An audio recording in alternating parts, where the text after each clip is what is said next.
Bismillahir Rahmanir Rahim. Al-Hafidh says, Babul Luqata, the chapter of lost items. So in the language it means those items which are dropped. And in the Sharia technical terminology, al-luqata is an item of wealth or an item which is of use to somebody which has been lost from him and which the average person would come back looking for. So when we say wealth, it means everything which is classified as wealth in the Sharia, like food and books and money. So these are the things which are permissible to be sold. As for things like insects or some other useless things which are not permissible to be sold because they don't have a permissible benefit, then this is not wealth and it does not come under the category of al-luqata. And it does not have to be wealth, it could be something which is not considered to be wealth, but it is of a specific use to the owner. For example, a hunting dog. A hunting dog is not wealth because you're not allowed to buy and sell it. However, a hunting dog is allowed to be kept because it has a permissible benefit, which is to hunt. And also, from the requirements of something to be luqata is that the average person must desire it. So if it is something of such a little value that the average person will not desire it, then it does not take the ruling of al-luqata, which is a lost item. So meaning to say, you're allowed to pick it up and keep it and it becomes yours, because it is not likely that the owner is going to come back looking for it. So what is the ruling on picking up the luqata? The ruling is that if you are trustworthy enough to advertise this item and to announce it so that the owner could come and pick it up, then it is recommended for you to pick it up and announce it. Because in this you will be returning the wealth to its rightful owner, and this is something which is praiseworthy. If you don't feel secure that you will be trustworthy enough to announce the item, perhaps you feel that you are a little greedy and you might just end up keeping this item yourself without announcing it, then in this case you must not pick up this item and leave it where it is. Because in this case, if you were to pick it up, you are exposing yourself to doing something which is haram, and this is to take somebody else's wealth. And if you do something like this, then on Yawm al-Qiyamah, the rightful owner will be able to take from your good deeds. And if you don't have any good deeds left, then his evil deeds will come upon you, because you took his possession unlawfully. Hadith 811. وعن أنس رضي الله عنه قال مر النبي صلى الله عليه وسلم بتمرة في الطريق فقال لولا أني أخاف أن تكون من الصدقة لأكلتها متفق عليه. From Anas, he says that the Prophet passed by a date which was on the road, and the Prophet said, if it wasn't for the fact that I fear that this would be a date of the sadaqah, meaning the zakah, I would eat it. Muttafaqun alayh. So here we find the Prophet is walking on the road and he sees a date which is left on the ground. He would have eaten it, except he fears that it is from the wealth of the zakah. And of course it is well known that the Prophet is not allowed to eat from the zakah. In fact, we can take this ruling from this hadith. We can say that from the fawaid of this hadith is that the Prophet is not allowed to eat from the zakah, because the only thing preventing him from eating this date is that he feared it would be from the zakah. What we can also take from this hadith is that if something is dropped on the floor and it is of such a small value that it is not likely that the original owner is going to come back looking for it, then you are allowed to pick it up and own it.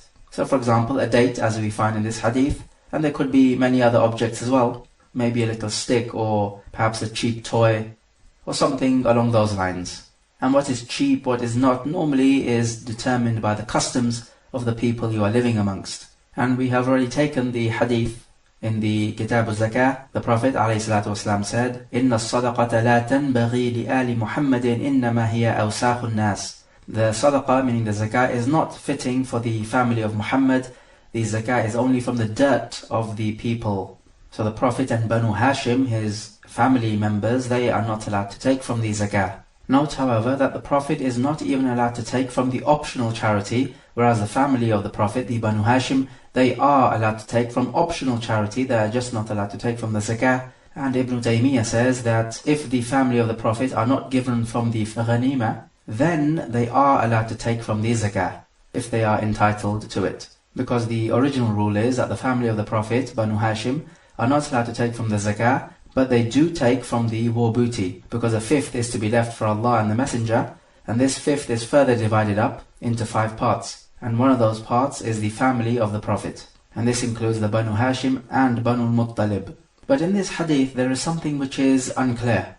is it not true that the original ruling about a wealth which is on the floor is that it is not from the zakah wealth? And if it is not from the zakah wealth, then it is permissible for the Prophet to eat it, is it not? Unless we have evidence otherwise. Because if we do not have evidence to the contrary, then we have to go by the asl.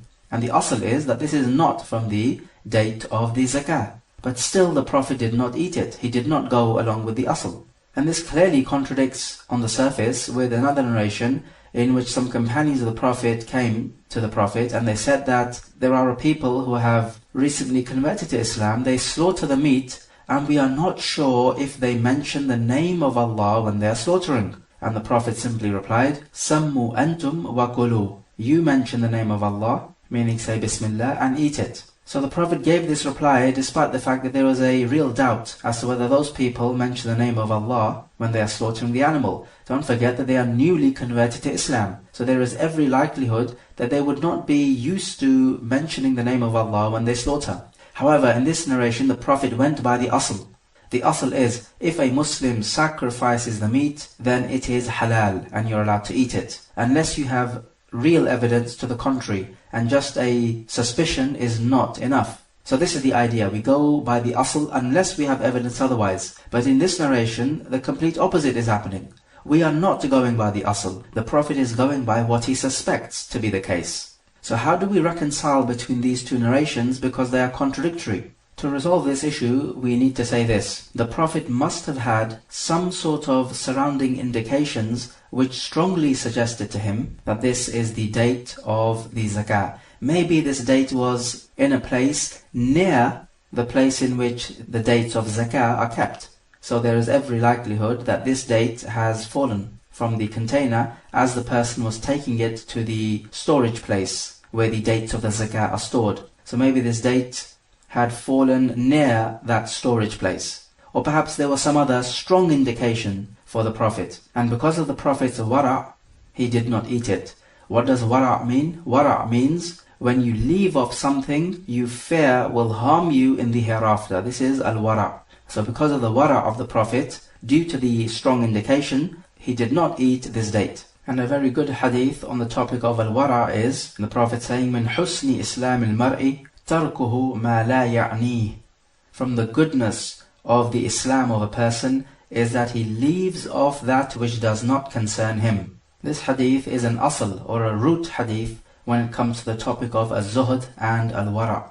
So anything which does not concern you, that which will not benefit you in the hereafter, then don't hanker after it.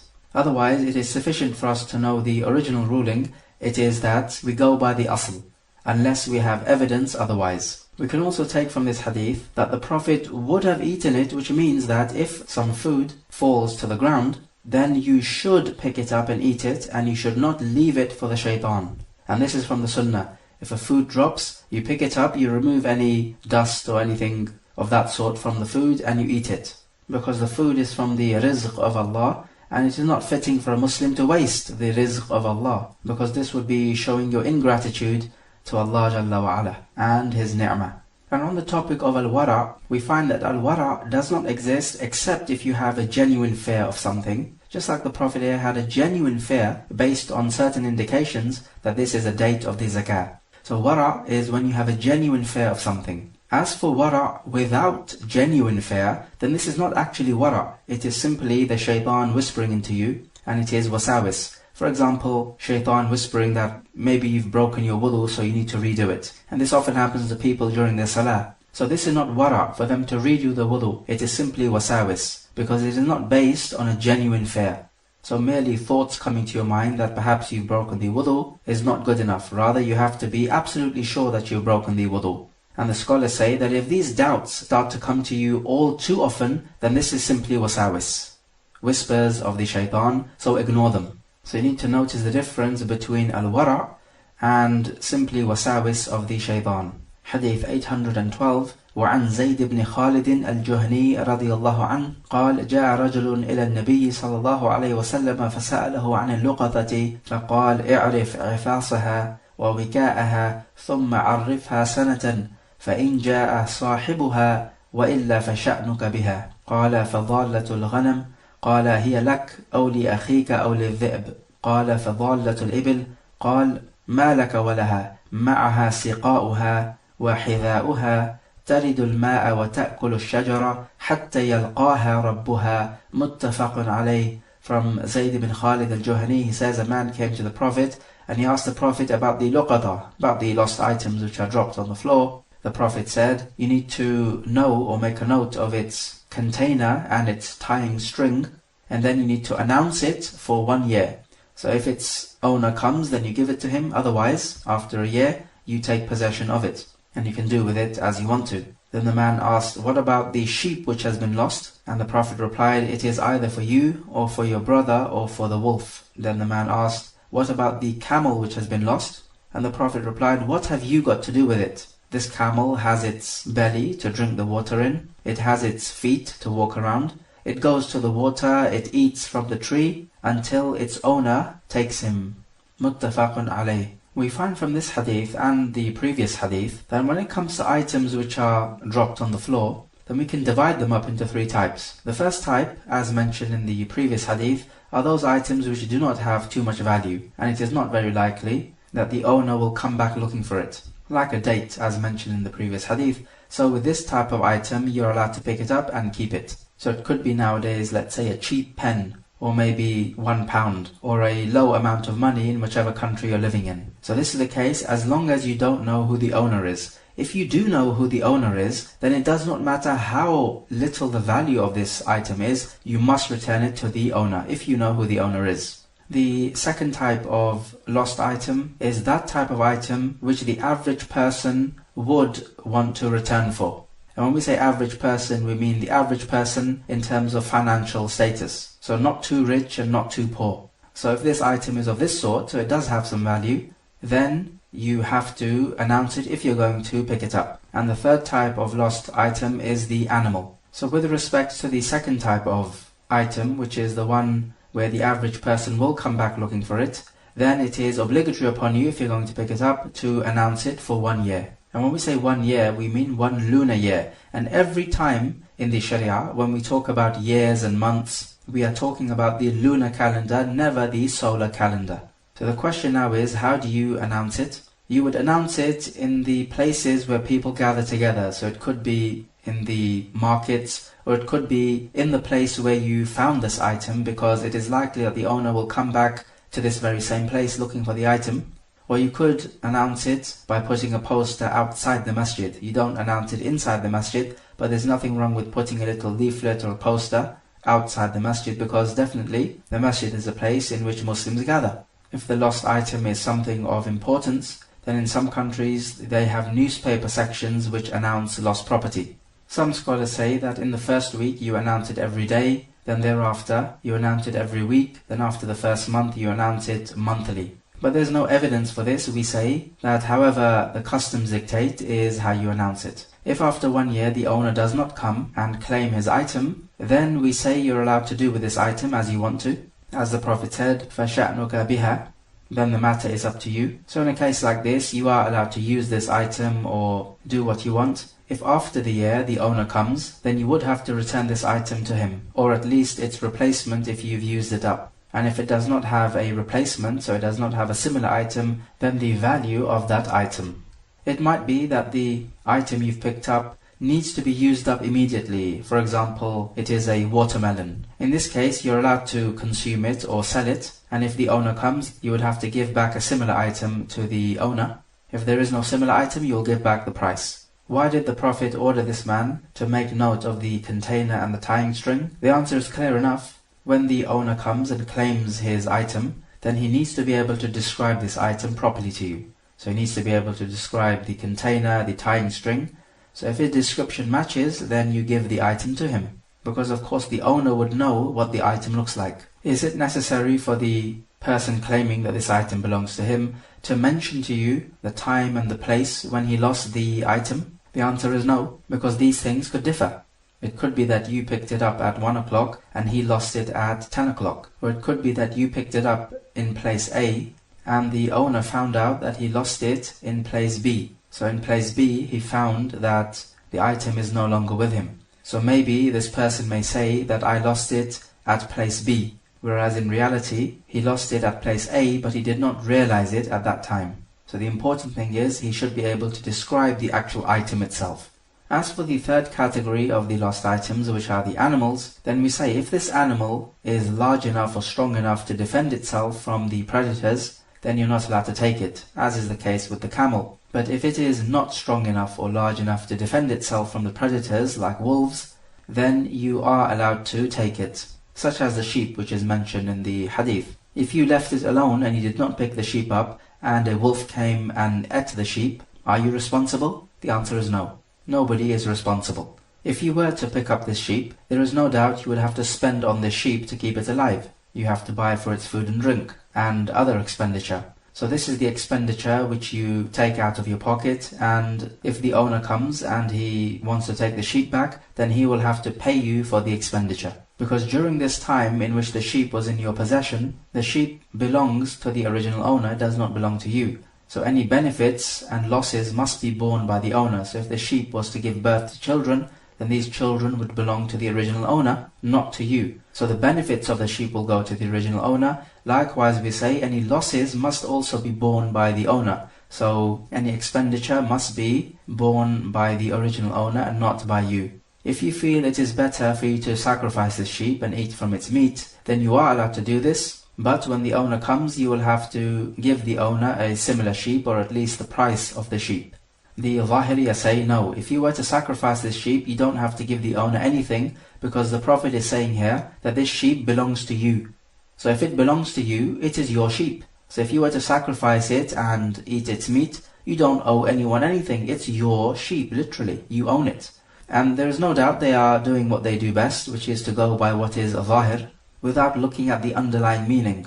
What we say is that, yes, this sheep is for you if the owner does not claim it within 1 year. Because the point is that this sheep, just like any other dropped item, is a sacred possession. It is to be respected. You're not just allowed to take it like that. It is not your possession. So the point is, even though the Prophet does not explicitly state that it becomes your possession after 1 year, but we have to make this stipulation, because the sheep is no different to the other lost item which the Prophet spoke about, in which you make note of its container and its string, and you announce it for a year, then after a year you can take possession of it. We say the same ruling goes with the sheep, because they are both sacred possessions, and they are both to be respected. We can also take from this hadith the eagerness of the Sahaba to ask the Prophet questions, to know about the rulings of the affairs. This eagerness to seek knowledge is something which is missing from this ummah. We find also from this hadith that the deen of al-Islam gives guidance on those affairs which are not pertaining to pure acts of worship. So it gives guidance on social relationships and business dealings and even lost property, as we find here. So like this, it is a complete way of life. And it is not permissible for any Muslim to accept some part of the Sharia and leave out others, because this would be tantamount to you playing around with the Sharia, and this is the sunnah of the Yahud. They would take from some part of their Sharia which suits their desires, and they would leave out other parts. And Allah says about these people in Surah Al-Baqarah, أَفَتُؤْمِنُونَ بِبَعْضِ الْكِتَابِ وَتَكْفُرُونَ بِبَعْضِ فَمَا جَزَاءُ مَنْ يَفْعَلُ ذَلِكَ مِنْكُمْ إِلَّا خِزْيٌ فِي الْحَيَاةِ الدُّنْيَا وَيَوْمَ الْقِيَامَةِ يُرَدُّونَ إِلَىٰ أَشَدِّ الْعَذَابِ وَمَا اللَّهُ بِغَافِلٍ عَمَّا تَعْمَلُونَ. Do you believe in some part of the book and disbelieve in others? So what is the reward for the one who does that from you, except humiliation in this world, and then on Yawm al-Qiyamah they will be returned to the worst type of punishment, and Allah is not heedless of what you do. When the person who picks up this item announces this item, if this incurs any cost, then who bears the cost? Does he bear the cost? Or does the owner of the wealth bear the cost when he receives the item? We say, according to the correct opinion, the owner of the item bears the cost, because this item was being advertised for his own benefit, so he must bear the cost. And as the principle says, the benefits come with the losses. Al-kharaju bid-daman. The person who picks up this item is an ameen. An ameen is somebody who takes possession of somebody else's property, either through the permission of the Shari', who is Allah Jalla wa Ala, or through the permission of the original owner of the item. So in picking up the lost item, it is through the permission of the Sharia. So therefore this person is an Ameen. So if this item is destroyed without ta'addi or tafriq on his part, then he does not stand as a guarantor. If it is destroyed through ta'addi or tafriq, then he is a guarantor and he has to pay for the loss. And it makes no difference whether this loss of the item or damage of the item is before the 1 year elapses or after the 1 year. There is no dhaman or guarantee upon him if this item is destroyed without negligence or fault on his part. After the 1 year elapses, does he still have to announce this item? The answer is no, and this is an ijma'. Can we take from this narration that it is permissible to kill a wolf? The answer is yes, because all those animals which by its nature is harmful, then it is permissible to kill these animals. And we find that the wolf is harmful because it will eat your flock, and even if it does not eat the sheep, it will still kill the sheep. So the wolf is from the fasiq, which the Prophet spoke about, and he says that it is permissible to kill these types of animals, whether you're in the hill or in the haram. So it makes no difference whether you're in a state of ihram or whether you're in the haram of the Mecca or outside. It is all the same ruling, and you're allowed to kill these types of animals, which are harmful by their very nature. If an animal is not harmful by its nature, but it starts to attack you, then you are allowed to defend yourself, and if it means you killing the animal, then so be it. So if we take a dog for example, a dog is not harmful by its nature, so you're not allowed to kill it. But if it starts to attack you, then you are allowed to defend yourself, and if it means killing it, then you are allowed to kill it. But when it comes to a biting dog, which by its nature is very rabid and is harmful, then you are allowed to kill it, even if it does not attack you initially.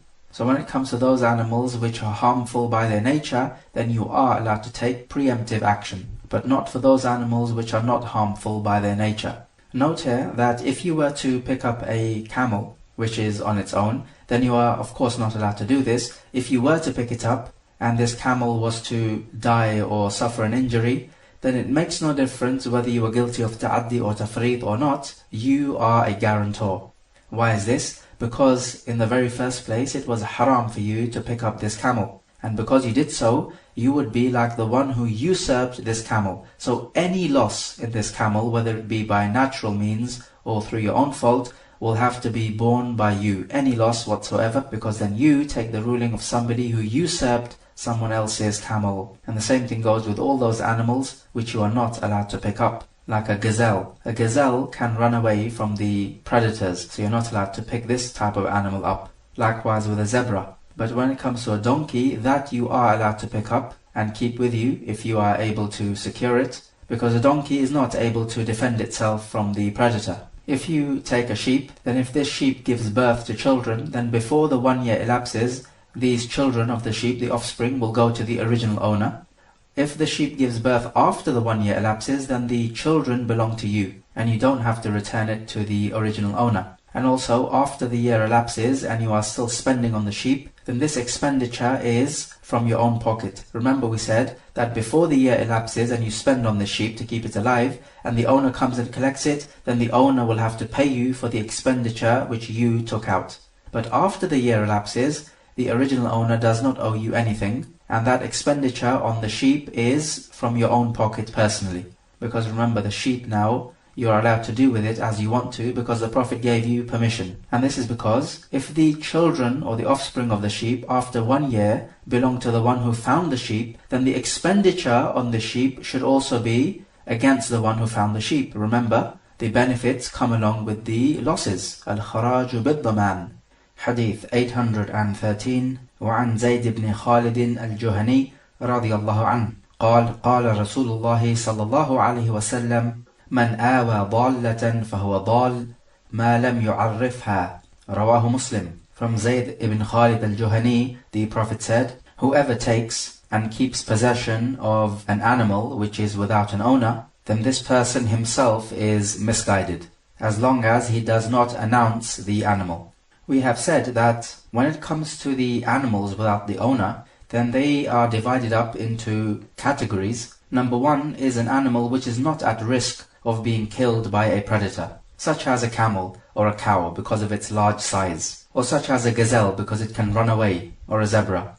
And then you have the animals which are at risk of being devoured by a predator like a wolf, and examples of this would be a sheep. So when it comes to a sheep, if you were to take possession of it, The Prophet is saying, you yourself would be misguided as long as you do not announce the sheep. So you have to announce amongst the people that there is a lost sheep, so the owner can come and pick it up.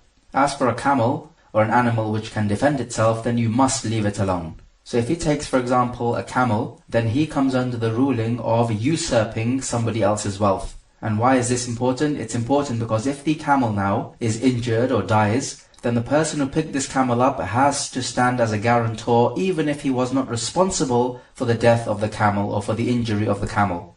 Because the point is, he is not an amin, he is a ghasib. And a ghasib stands as a guarantor in all cases. And so if you take an animal which is at danger from being killed by a predator, and you do not announce it, then you are misguided, as the Prophet is saying, because you are doing something contrary to the Sharia. And whenever you do something which is contrary to the Sharia, then obviously you are misguided. Because what can there be after the truth except misguidance? The Prophet talks about it being permissible for you to take a sheep or the like thereof if you're going to announce it. But he does not say in this narration that the announcement needs to be for 1 year. Let's suppose if somebody picked up a camel, which he is not allowed to do. If he announces this camel, then this is all well and good. But does this mean that if he takes a camel and he announces it for a year, and the owner does not come and pick it up, that the camel now belongs to him in his possession, just like the other lost items? We say no. The answer has to be no. And we cannot make a qiyas. And the reason for this is, when it comes to the other lost items, you are allowed to pick them up. And so you have to announce them for 1 year. But as for the camel or any other animal which can defend itself from predators, then from the very beginning, you are not allowed to pick it up. Therefore, it does not take the same ruling.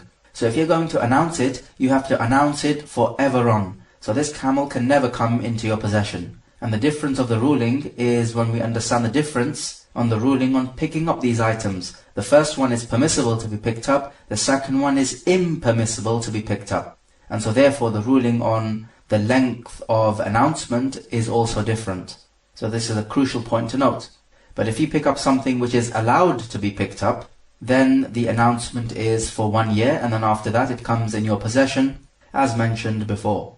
Hadith 814, وعن عياض بن حمار رضي الله عنه قال قال رسول الله صلى الله عليه وسلم من وجد لقطة فليشهد ذوي عدل وليحفظ عفاصها ووكاءها ثم لا يكتم ولا يغيب فإن جاء ربها فهو أحق بها وإلا فهو مال الله يؤتيه من يشاء. رواه أحمد والأربعة إلا الترمذي وصححه ابن خزيمة وابن الجارود وابن حبان. From Iyad bin Himar, the Prophet said, whoever finds a dropped item, then let him take 2 men as witnesses that he has picked up this item. Then let him make a note of the container and the tying string, and he must not hide anything nor conceal it. Then if its owner comes, then he has to give it to him. Otherwise, this item is the wealth of Allah. He gives to whomsoever He wills. The hadith is sahih. We find from this hadith the same ruling that you are allowed to pick up a lost item as long as you are trustworthy enough to announce this item. So if you fear that you may not be trustworthy, maybe your nafs or your own self is going to overcome you and your greed will overcome you and you will keep the item. So if you're that sort of person, or you fear you might be that sort of person, then fear Allah and leave the item alone. And then the second condition is you must have the ability to announce the item. So if you don't have the means to announce the item, then you leave it alone. So these are 2 vital conditions for any work that you perform. You must be trustworthy to perform it, and secondly, you must have the ability to perform it. So, ability and trustworthiness, 2 vital conditions for any work which you perform in life. But this hadith gives us some extra information. It is telling us that you take 2 male just witnesses that you have picked up this item, and it is in your possession right now. We don't find this ruling in the previous hadith. So what we can say is that making 2 just men as witnesses is recommended. It is not obligatory. Because in the previous narration, the Prophet did not mention this. And if it had been obligatory, then it would have been obligatory upon the Prophet to mention it. Because the Prophet, remember, is not allowed to conceal any knowledge. So we say it is recommended for you to have 2 just witnesses who will testify that the item is in your possession. And this is the opinion of the majority of the scholars. They say it is recommended. The Ahnaf say it is wajib, going by this hadith. And the reason why it is a good idea to to have witnesses is because if the finder of the item dies, then of course all this wealth will be transferred to his inheritors, including the lost item. Now, the problem is his inheritors may deny that this is a lost item, because as far as they're concerned, this is part of the wealth of the deceased. So therefore it belongs to them, as inheritance of course. So you can see that this could lead to a dispute, whereas if we have witnesses, then this can help us resolve this dispute. Or it may be that after a while, the one who found the lost item, he forgets, maybe he has a poor memory, and he denies ever picking up this lost item. So if he had brought forth witnesses, then these witnesses can testify to the truth. So again, we can avoid a dispute. Again, we learn that you have to make a note of the container and the tying string. Actually, these are examples, otherwise the point is you need to know the exact description, because when the owner comes, then of course you will ask him to describe this item. Otherwise anyone can claim that this belongs to me. So anything that is worth noting about this item needs to be noted. Maybe its color, maybe the number of the items, or anything which is worth noting, then it should be noted, so that when the owner comes, he will be able to describe his item, and this will be proof that this item belongs to him. In the hadith it mentions that you're not allowed to hide this luqata, or this lost item. Sometimes it could be that your own nafs gets the better of you, and you start to feel greedy, especially if the lost item is a very valuable one. It could be that your own nafs gets the better of you. And greed is a natural human quality. Allah Jalla wa Ala says, وَأُحْضِرَتِ الْأَنفُسُ الشُّحْ, and the soul is swayed by greed and avarice. Can the testimony of a woman be accepted? We say because this is a case of wealth, the testimony of a woman can be accepted. Only we say either you have 2 male witnesses or you have 1 male and 2 female witnesses. That's the way it's going to have to work, not 4 female witnesses. So it's either 2 male or 1 male and 2 female. So these are the options when it comes to financial affairs. What about a case where a person finds a lost item and the witnesses which he makes to witness are 2 people who are below the age of puberty, but after a few years, when it comes to actually testifying, they are mature? Is their testimony accepted or not? The answer is yes, it is, because consideration is given to when they actually testify, not when they were taken as witnesses. The Prophet talks about its Rabb coming and collecting his lost item. Rabb in this case means the owner, and so it is permissible to call somebody other than Allah a Rabb. But in this case, his rububiyyah is not like the rububiyyah of Allah Jalla wa Ala. The rububiyyah of a human is limited. It is limited to that which he owns, and he does not own everything. And even for that which he owns, he is restricted as to how he can use it. So for example, you own some wealth, so you are the Rabb of this wealth. However, we know you're not allowed to destroy your wealth. This is haram. So you are restricted in how you can use that which you own. You're not allowed to abuse it and waste it and be a spendthrift. Whereas for Allah, He has absolute rububiyyah, meaning to say no restrictions. Nobody can take Allah to account for doing with His creation as He wants to. Note here, however, when it comes to al-rikaz, which is what we spoke about in the Kitab al-Zakah, then you own this as soon as you pick it up. Only the thing is that you have to give a fifth as the fay. And this goes to the Baytul Mal. And we spoke about this issue in the Kitab al-Zakah. If the owner comes and describes his item, you're not allowed to hide anything of the description. So for example, if he says that this item was blue and black, and you deliberately hide the blue color, and you tell him, no, look, it's all black. So this means you did not describe it correctly, and therefore I'm not going to return this item to you, because you're not the rightful owner.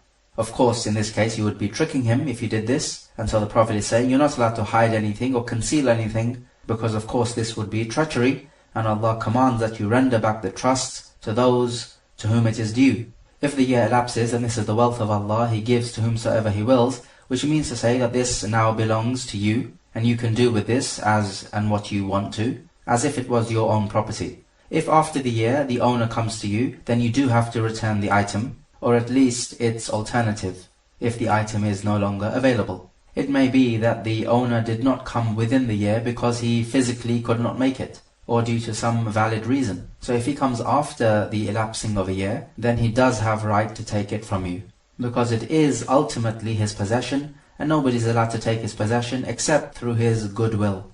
Hadith 815 وعن عبد الرحمن ابن عثمان التيمي رضي الله عنه أن النبي صلى الله عليه وسلم نهى عن لقطة الحاج رواه Muslim. From Abdurrahman ibn Uthman at-Taymi, he says that the Prophet forbade picking up the lost item of a person who is performing the Hajj. Muslim reported it. It appears what is apparent from this hadith is that you're not allowed to pick up any lost item from a Hajj even when he is in his own country, outside of Mecca. But this is not what is intended. What is intended from this hadith are the lost items in the Haram of Mecca. And we know this because of the other narrations which say that it is haram to pick up anything from the lost items of the Haram of Mecca due to its sanctity, except for the one who will forever on announce this item. So it can never ever come into your possession even after the elapsing of 1 year. So you need to notice this crucial difference. When it comes to picking up lost items outside the Haram of Mecca, then they come into your possession after the elapsing of 1 year, except the camel of course and animals like onto it. But when it comes to any lost item of the Haram of Mecca, it can never come under your possession even after 1 year. And this is because of the special sanctity of the Haram of Mecca. But nowadays we have offices for lost property, so you can put it there. Can we take from this hadith that it is haram to pick up the lost item of a Hajj which is outside the Haram of Mecca, but in those places in which the Hajj need to go to perform the rituals, for example, Arafat, or the Mawaqit, or the roads which lead to Hajj? The generality of the hadith would tend to suggest so. But if we look at it in conjunction with the other ahadith, it appears that what is intended is the Haram of Mecca. But in any case, we say in the season of Hajj, if you find a lost property, even if it is outside the Haram, let's say if it is in Arafat, then the indications are that a Hajj has dropped this. And so if he has dropped this, then he's going to come back looking for it. And so to help him find it, it will be better for you to leave it. Hadith 816 وعن المقدام ابن معد كرب رضي الله عنه قال قال رسول الله صلى الله عليه وسلم ألا لا يحل ذو ناب من السباع ولا الحمار الأهلي ولا لقطة من مال معاهد إلا أن يستغني عنها رواه أبو داود. From Al-Miqdam Al-Ma'di Karb radiyallahu an, that the Prophet said, the fanged predatory animals are not allowed to be eaten, nor a donkey is allowed to be eaten, nor it is allowed to pick up the lost property of a mu'ahid, except if he does not need it anymore. The hadith is sahih. So we learn from this hadith that the fanged predatory animals are not allowed to be eaten, and the donkey is not allowed to be eaten either. However, we say that the hyena does have fangs, but it is halal to be eaten, and it is a normal land game animal which you can hunt. And we know this from a narration of a companion that the Prophet allowed for a hyena to be eaten. And in fact, if you're a Hajj and you were to hunt a hyena, then you have to pay as a fidya a sheep. So you have to sacrifice a sheep in place of the hyena and give the meat to the poor people of the Haram. So this proves that the hyena is permissible to hunt. Because if it was not permissible to hunt, then there would be nothing to offer as a fidya. If for example you're a Hajj and you hunt a lion, you don't offer anything as a fidya because a lion is not a land game animal which is permissible to be eaten.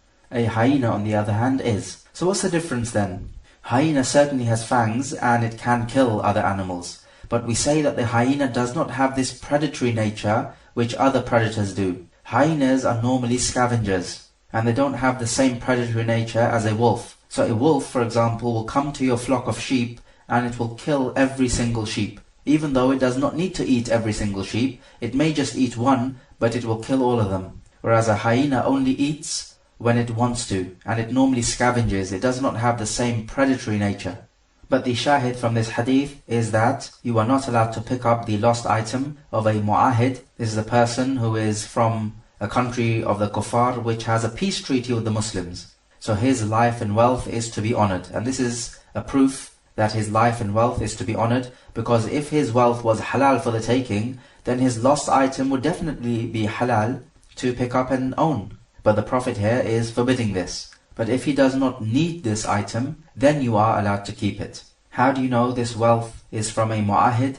You have to look at the surrounding circumstances. Maybe this wealth is found in a place in which the kuffar who are mu'ahid are living in. And as always, if the item which is dropped is of a very low value, that he does not need it, then you are allowed to pick it up and keep it as your belonging. This is on the condition, of course, that you do not know who the owner is. If you do know who the owner is, then you need to go to him and give it back to him, and this needs to take the priority. Now let us talk about what the ulama call al-laqit, and this is a child which is found as a lost item. So somebody has just left the child and you find it on the road, let's say. And a laqit is a child for which you do not know his family line or his lineage, and neither do you know is he a free child or a servant child. And this is a child which is under the age of 8, and he has been either cast away or is simply lost. However, when it comes to a lost child, then it is difficult for us to call him a laqit, because a lost child will certainly be looking for his parents, or at least crying. So it is not permissible for anyone to take this child and keep this child with him. Rather, it is obligatory to search for his family. So really we say a laqit would have to be a child which has been cast aside. It may be that this child was born out of zina, and so the parent could not bear it, so the mother or the father cast the child aside. So we say the ruling for taking a laqit like this is that it is fard kifaya. If nobody takes it, then everyone who knows about this situation is sinful. Of course, you always have the option to put him in some sort of housing which takes care of children with no family or carer. So this is always an option. However, he does have the right to keep the child with himself, and he will look after the child. And we say the ruling on this child is that he is a free person, because this is the asl with humans, is that they are free unless you have evidence that they are servants. And we say that any wealth which is found with him belongs to this child, so it has to be spent on this child. And the way you know that the wealth belongs to him is by the surrounding circumstances. It could be that the child is wrapped around in certain clothing, and the wealth which is with him is also wrapped around in the same clothing. So this indicates to you that perhaps the same person has left both of these things. So if the person keeps this child for himself, and obviously he spends on this child, otherwise the child will die, does the money come out of his own pocket, or can he take from the Baytul Mal? We say he can take from the Baytul Mal, or he can spend out of his own pocket. However, if he intends to spend out of his own pocket, thereafter he's not allowed to go to the Baytul Mal. He's only allowed to go to the Baytul Mal if this is his initial intention, to take the money from the Baytul Mal. What should the name of this child be? We say he can be named with an appropriate name. So he could be named, for example, Abdullah ibn Abdul Karim. So Abdullah, the son of Abdul Karim. Because this is certainly true meaning-wise. He is a slave of Allah, and he is the son of the slave of the Karim. So with respect to the meaning, it is certainly correct. However, this child, when he grows up, will not be a mahram to the female members of the house, except if it be the case that the wife of the man who has found this child, for example, breastfeeds this child 5 sucklings within the first 2 years of his life. Then he will become a mahram, in terms of being alone with the woman or traveling with the woman, but not in terms of inheriting from the woman. This can only be from a blood relation. Do we say this child is a Muslim or not? If he is found in a Muslim country, then he is a Muslim. If he is found in a non-Muslim country, he is a non-Muslim. And this is the easiest way to decide. So what difference does this make? The difference is, if he was to die in his childhood, then if we adjudge him to be a Muslim, he will be buried in a Muslim cemetery. If we adjudge him to be a kafir, he will be buried in a kafir cemetery. Also, what happens when this child dies? If he has wealth, to whom does this wealth go to? Some scholars say it goes to the Baytul Mal, and other scholars say it goes to the one who found this child. And this is the opinion of Shaykh al-Islam Ibn Taymiyyah, is that the wealth or the inheritance of this child, if he dies, goes to the one who found him. But the point is, if this child is a kafir, and the one who found him is a Muslim, then he cannot inherit, and the wealth therefore would have to go to the Baytul Mal. If the child is a Muslim, then the finder can inherit from him. And financially this seems to be the fairer choice, because this finder definitely bore the expense for the upkeep of this child, so he does deserve something in return. And likewise there is a question of the diya, or the blood money of this child. So let's say this child is killed, and the killer has to give the blood money, let's say. To whom does this blood money go to? Some scholars may say it goes to the Baytul Mal, and others will say it goes to the finder of the child. And who should decide what action should be taken if this child is killed? Should retaliation be sought, or should blood money be sought? Should the finder of the child decide, or should the Imam, meaning the ultimate ruler of the Muslim Ummah, decide? The madhab of the Hanabila says that the blood money goes to the Baytul Mal and the ruler decides whether to go for qisas or for diya, meaning the blood money. And also the madhab says that the inheritance money of this child will go to the Baytul Mal as well. What about this situation? Somebody comes and claims that this child which he found actually belongs to him or her. Nowadays this should not be a problem because we can easily carry out a DNA test to see if what he is saying is true. Otherwise, the general ruling which the scholars give is that if somebody claims that this is his child or her child, then it should simply be given to them. If two or more people claim, then the scholars say we need to look at the evidence to decide who is telling the truth. Okay, let's take some review questions at this stage. So question number 1. Define what a luqata is. Question number 2. What are the 3 broad types of the luqata? Question 3. Explain why it is a good idea to take witnesses if you're going to pick up the luqata, or any other type of evidence for that matter. Why is it a good idea? Question number 4. Explain what we mean by a laqit, and then explain who inherits from him and who is entitled to his diya, the blood money, and who takes the decision with regards to the qisas or retaliation